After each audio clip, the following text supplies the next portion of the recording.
Hi friends, आप सभी का हमारे चैनल पे स्वागत है। दोस्तों, आज के इस वीडियो के माध्यम से क्लास 12th के बच्चों के लिए इंग्लिश का half yearly examination model paper को लेकर आ चुके हैं, जो कि 2023 बोर्ड एग्जाम के लिए काफ़ी महत्वपूर्ण होने वाला है। दोस्तों, आज के इस वीडियो के माध्यम से हम सभी इस मॉडल पेपर का फुल एनालिसिस करेंगे और समझेंगे कि बोर्ड के पेपर में किस तरीके का इंग्लिश का पेपर आएगा या इंग्लिश के पेपर में कैसे कैसे प्रश्न पूछे जाएंगे।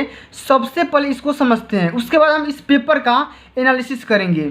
तो सबसे पहले आप ये समझ लो कि आपका जो टाइमिंग रहेगा 3 घंटे 15 मिनट का होगा, जो कि 15 मिनट पेपर पढ़ने का टाइम होता है और 3 घंटा पेपर हल करने का टाइम होता है। जो आपका इंग्लिश का पेपर बनेगा मैक्सिमम मार्क्स उसका होगा 100 नंबर का, ठीक ना। यहाँ पे क्लास 12th इंग्लिश लिखा रहेगा। सबसे पहले यहाँ पे आप सभी कुछ यहाँ पे नोट यहाँ पे दिए रहेंगे। इसको पढ़ते हैं। क्या लिखा गया है कि first 15 minutes are allotted to the candidates for reading the question paper, यानी कि प्रारंभ के जो भी 15 मिनट हैं वो आप सभी को क्वेश्चन पेपर पढ़ने के लिए दिए जाएंगे। और यहाँ पे कुछ इंस्ट्रक्शन दिए गए हैं। सबसे पहला समझ सकते हैं, दिया जा रहा है कि the question paper is divided into 4 section A, B and C। जो भी आपका ये क्वेश्चन पेपर है, इसी तरीके के बोर्ड के पेपर में भी आपका क्वेश्चन पेपर पूछेगा और वो भी जो क्वेश्चन पेपर होगा वो 4 सेक्शन में डिवाइड किया गया होगा, A, B और C। जो सबसे A सेक्शन होगा, जो सबसे पहला सेक्शन होगा वो रीडिंग से होगा, यानी कि ऐसा उसमें पैराग्राफ दिया जाएगा जिसे आप कभी जीवन में पढ़े नहीं होंगे, लेकिन उसको बोर्ड के पेपर में तुरंत उसको पढ़ के हल करना है। और ये जो रीडिंग सेक्शन है 15 नंबर के क्वेश्चन पूछा जाएगा इस रीडिंग सेक्शन से, ठीक। उसके बाद जो आपका 20 सेक्शन है वो राइटिंग यहाँ पे समझ सकते हैं।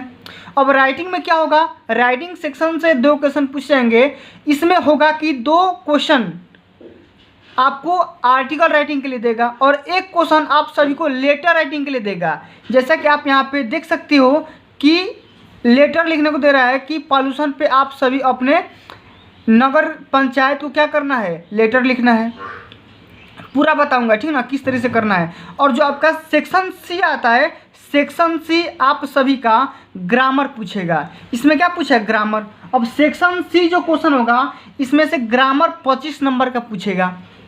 अब डी सेक्शन से हम सब का लिटरेचर पूछेगा, जो आप सभी लोग बुक पढ़ के आए हो, ठीक ना। तो जो भी इंग्लिश का बुक पढ़ाया जाता है उस लिटरेचर से आप सभी के 40 नंबर के क्वेश्चन का आंसर देना होता है। इस तरीके से आपका मैक्सिमम मार्क्स यहाँ पे 100 नंबर का बन जाता है, ठीक। अब यहाँ पे अगला यहाँ पे समझते हैं इंस्ट्रक्शन क्या दे रखा है कि all questions from the 4 section are compulsory.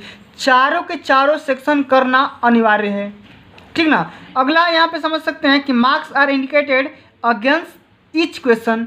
जितने भी क्वेश्चन दिए गए हैं सारे के सारे मार्क्स उनके सम्मुख अंकित कर दिए गए हैं, ठीक ना। अगला समझते हैं क्या बोला जा रहा है कि read the question very carefully before you start answering them. सभी प्रश्नों को ध्यानपूर्वक पढ़ना है और जब तक उनका आंसर ना दें। तो आंसर देने से पहले सभी क्वेश्चन को ध्यानपूर्वक हल करना है और उसका जवाब देना है, ठीक ना। इतना तो इसका हम सभी निर्देश समझ लिए। अब आइए समझते हैं कि बोर्ड के पेपर में किस तरीके से कैसे कैसे क्वेश्चन पूछे जाते हैं कि आप सभी यहाँ पे हल कर ले जाओगे, ठीक ना। तो सबसे पहला यहाँ पे समझ सकते हो जो सेक्शन ए है रीडिंग वाला, इस रीडिंग का जो सेक्शन है ये 15 नंबर का क्वेश्चन पूछा जाएगा इससे। सबसे पहले यहाँ पे देख सकते हैं जो क्वेश्चन बोल रहा है कि read the following passage and answer the questions given below it. सबसे पहले करना क्या है, इस पैसेज को आप सभी को ध्यान से पढ़ना है और ध्यान से पढ़ने के बाद आप सभी से 5-6 यहाँ पे क्वेश्चन पूछ जाएंगे। यहाँ पे समझ सकते हैं A B C D E F G इतने क्वेश्चन पूछ जाएंगे, 15 नंबर के पूछ जाएंगे क्वेश्चन और सबका यहाँ पे अंक यहाँ पे निर्देश दिया गया है। तो देखो पैसेज बहुत ही आसान होता है, इसमें कोई बड़ी बात नहीं है, ठीक ना। आप सभी करना क्या है, इसी पैसेज में से छांट के इसका आंसर लिखना होता है। जैसे यहाँ पे समझ सकते हैं पहला क्वेश्चन है कि give A summary of the above passage in your own words. इस पैसेज का सारांश अपने शब्द में लिखना है कि इसका सारांश क्या होगा। तो इसका सारांश 5 लाइन या 6 लाइन आप सभी को अपने शब्द में इसका लिख देना है, आसान है। अगला क्वेश्चन है कि give a suitable heading to the above passage. इस पैसेज का एक सुटेबल हेडिंग क्या होगा, इसका सारांश का कहने का सेंस, इसका नेम क्या होगा, शीर्षक क्या होगा, आपको यहाँ पे लिखना है। ठीक ना। उसके बाद यहाँ पे देख रहे हो अगला क्वेश्चन बोल रहा है कि explain the underline portions given in the passage. Underline जो भी यहाँ पे शब्द दिए गए हैं इसका मतलब क्या होगा, इसका सेंस क्या होगा, इसको बताना है। सारे के सारे क्वेश्चन एकदम इजी हैं, तो सबको समझ के हल करना है। अगर आप बोलोगे तो इसका मैं सलूशन ला दूंगा, तो सलूशन लाने के लिए वीडियो को लाइक करिए और ज़्यादा से शेयर करना होगा, ठीक ना। और अभी तक वीडियो को लाइक नहीं है तो एक बार लाइक कर दो, क्योंकि बहुत काफ़ी मेहनत लगता है इसको बनाने में। और जब बोलोगे कि इसका सलूशन लाने के लिए तो मैं तुरंत कॉपी पे किस तरीके से लिखना है वही मैं सलूशन ला दूंगा इसका, ठीक ना। चलो अब यहाँ पे कुछ यहाँ पे फिलिंग द ब्लैंक्स भी दिए रहेंगे, एक एक क्वेश्चन यहाँ पे समझ लो। फिलिंग द ब्लैंक्स दिए रहेंगे जो कि इसी पाठ्यांश से रिलेटेड होंगे, इसी पैसेज से रिलेटेड होंगे। इसको कर लेना है, आसान है, ये भी कोई बड़ी बात नहीं है, ठीक ना। अब हम अगला क्वेश्चन समझते हैं, राइटिंग वाला सेक्शन। तो सेक्शन बी जो आपका पूछा जाएगा 20 नंबर का पूछा जाएगा। सबसे जो पहला क्वेश्चन होगा, second number question, right an article one of the following. 2 article दिए गए हैं, दोनों में से किसी एक आर्टिकल के बारे में आप सभी को 50, 60 या 70, 80 शब्द में लिख देना है। यानी कि 1 या 1.5 पेज लगेगा, 2 पेज लगेगा, आप सभी को अच्छे ढंग से लिख देना है, आपका 10 नंबर मिल जाएगा। सबसे पहला क्वेश्चन ये बोल रहा है कि योर मोस्ट फेवरेट रिएक्शंस। आपका सबसे फेवरेट रिएक्शन क्या होता है, किस टॉपिक पे लिखना है उसके बारे में लिख देना है। या अगला टॉपिक है आर्टिफिशियल इंटेलिजेंस, इसके बारे में आर्टिकल राइटिंग लिखना है, ठीक ना। तो इन दोनों को मैं लेकर के आऊँगा, दोनों को कराऊंगा, ठीक ना। अब अगला क्वेश्चन है कि you are Harminder of 20 Tolstoy Marg, New Delhi. People in your area have been getting polluted water supply for some times. Write a letter to editor of a newspaper about it. अपने बगल के जो भी आसपास के न्यूज़पेपर हैं, न्यूज़पेपर के एडिटर हैं, उनको क्या करना है, एक पत्र लिखना है। किसके संबंध में है, तो जो भी आपका एरिया का पानी से एरिया पॉल्यूटेड हो गया है उसके बारे में क्या करना है, एडिटर को पत्र लिखना है। तो ये भी आसान है, इसको लिखना है, 10 नंबर पक्का मिल जाएगा। अगर आप ये नहीं कर पा रहे हो तो ये कर दो, ठीक ना। तो सारे के सारे क्वेश्चन एकदम इजी हैं, समझो पहले किस तरीके का पेपर क्वेश्चन में एग्जाम में आएगा, ठीक ना। अब आओ समझते हैं सेक्शन सी जो कि ग्रामर पोर्शन। तो ग्रामर पोर्शन बहुत बच्चों को दिक्कत रहता है, इसको समझ लो किस तरीके से क्वेश्चन पूछे जाएंगे। सबसे जो पहला क्वेश्चन है कि from the given 4 alternative choose the most appropriate option. सबसे पहले करना क्या है, इसको पढ़ना है और पढ़ के, ठीक, यहाँ पे दे रखा है कि कौन सा इसका चारों ऑप्शन में से सही होगा, ठीक ना। रिमूव 2 वाला है, इसको क्या करना है, रिमूव 2। बोल रहा है कि he is hard working, he is honest too. सबसे पहले इसका सेंस निकालो, क्या हो जाएगा, वह बहुत मेहनती है और ईमानदार भी है। तो इसका क्या करना है, रिमूव 2 करना है। 4 ऑप्शन दिए गए हैं, एक ऑप्शन टिक करना है। ये भी बहुत ईजी है, इसको भी कराऊंगा, ठीक ना।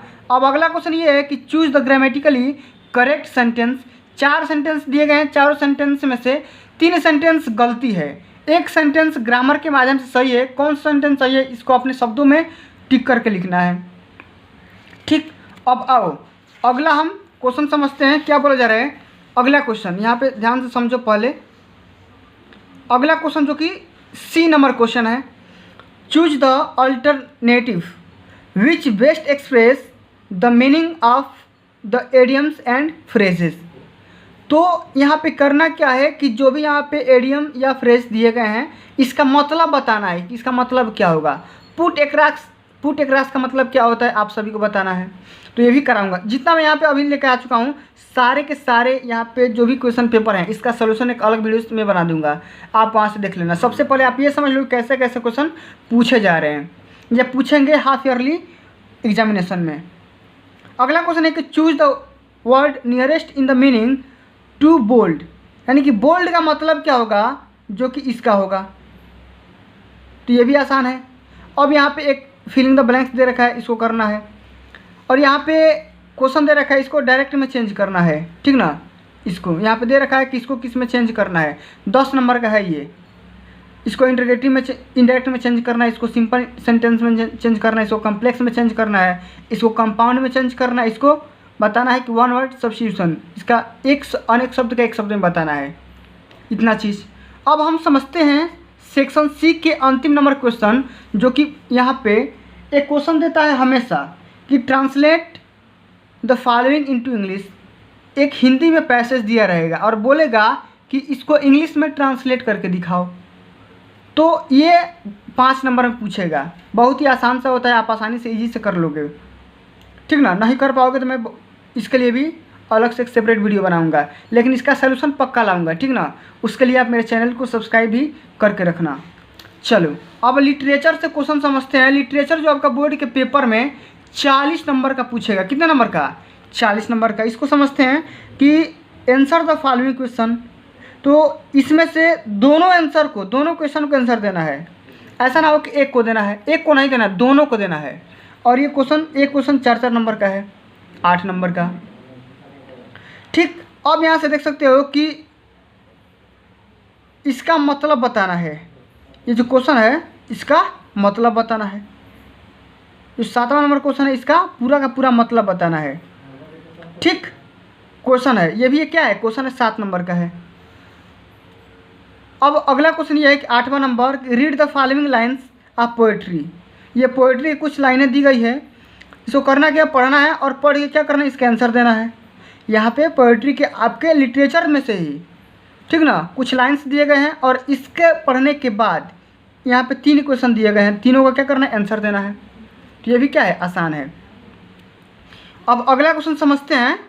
यहाँ पे central idea of the poem. यहाँ पे सेंट्रल आइडिया 4 नंबर का आता है, हमेशा आता है, और आप सभी के पेपर में 2 सेंट्रल आइडिया देगा और दोनों में से किसी एक को करना है। यहाँ पे देखो बोल भी रहा है कि give the central idea of the any one of the following poems.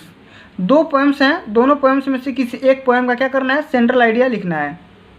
या आप सेंट्रल आइडिया नहीं लिख पा रहे हो तो इसका भी एक ऑप्शन है, इसका भी एक उपाय है कि right the definition of any one of the following figure of speech with 2 example. यहाँ पे दोनों में से किसी एक का फिगर ऑफ स्पीच बताना है और यहाँ पे क्या करना है? 2 एग्जाम्पल देना है, दोनों में से किसी एक का। समझ गए इतनी बात। अब अगला क्वेश्चन यहाँ पे समझ सकते हो कि 2 क्वेश्चन करना है और दोनों क्वेश्चन करना है कि आंसर द फॉलोइंग क्वेश्चन, जो कि 10वां नंबर क्वेश्चन है, 8 नंबर का है, ठीक ना। और 2 क्वेश्चन पूछे गए हैं, दोनों क्वेश्चन में से क्या करना है? दोनों करना है। अब यहाँ पे समझ सकते हो कि जो सबसे अंतिम नंबर क्वेश्चन, 11 नंबर जो सबसे अंतिम नंबर क्वेश्चन पूछा गया है, इसमें से क्या करना है कि answer any one of the following questions. 2 question दिए गए हैं और दोनों में से किसी एक क्वेश्चन को आप सभी को करना है। ऐसा नहीं कि दोनों को कर देना है, दोनों को नहीं करना है, ठीक ना। तो इस तरीके से समझ के बोर्ड का पेपर देना है। सबसे पहले आप सभी का 20 या 25 दिन के अंदर जो भी आपका हाफ ईयरली एग्जामिनेशन होने वाला है उसमें बहुत ही अच्छे ढंग से तैयार करके जाओ और अपना बेस्ट दो। जब आपका बेस्ट यहाँ पे रहेगा तो आप बोर्ड के पेपर में भी ऑब्वियसली आप बेस्ट दोगे और आसानी से 90% स्कोर कर पाओगे, ठीक ना। तो इस तरीके का बोर्ड के पेपर में क्वेश्चन पूछेगा और इसी तरीके से समझ के बोर्ड का पेपर में हल करना है, ठीक ना। और इसका सलूशन मैं जल्द ही 1 या 2 दिन के अंदर अपलोड कर दूंगा, आप विजिट कर लेना, देख लेना। इसके लिए आप मेरे चैनल को सब्सक्राइब करके रखना, ठीक ना। मिलते हैं अगली वीडियो में, तब तक के लिए जय हिंद, जय भारत, वंदे मातरम।